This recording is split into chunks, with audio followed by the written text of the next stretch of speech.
The ongoing Russian summer campaign has seen significant advances by Russian forces on multiple fronts, with the Russian Ministry of Defense announcing key victories in settlements daily.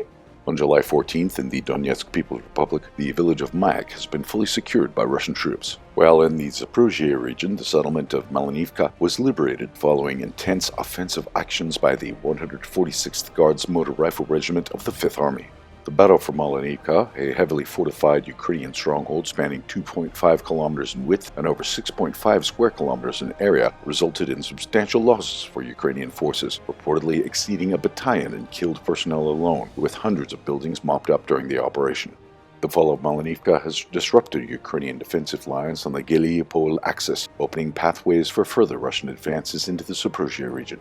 In the Dnipropetrovsk direction, Russian troops have consolidated control over the village of Marne, Karl Marx, following weeks of gradual advances across the Morki-Yali River.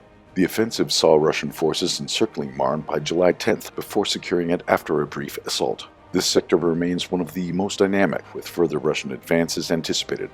Further north, near Pokrovsk, Russian forces have reportedly pushed into Radinsk, just 4 kilometers from the city, threatening critical Ukrainian supply routes. The capture of Boykivka has further complicated logistical challenges for Ukrainian forces, severing a key transport corridor between Pokrovsk and the Kramatorsk urban agglomeration. This development limits Kiev's ability to rapidly redeploy reserves and supplies, mirroring earlier Russian successes in the southern fortress of Ugludar, where a well-executed offensive led to the collapse of Ukrainian defenses within a week.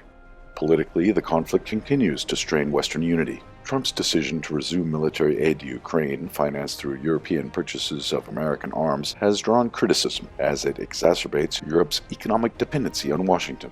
Meanwhile, EU nations face mounting pressure to fund Ukraine's post-war reconstruction through pledged amounts that fall far short of Kiev's trillion-dollar demands.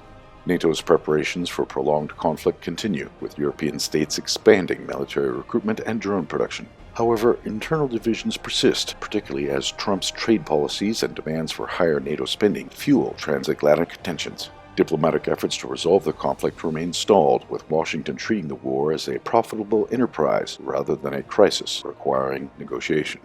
Russian forces are capitalizing on tactical gains to undermine Ukrainian logistics and morale, while Western support for Kiev grows increasingly fragmented.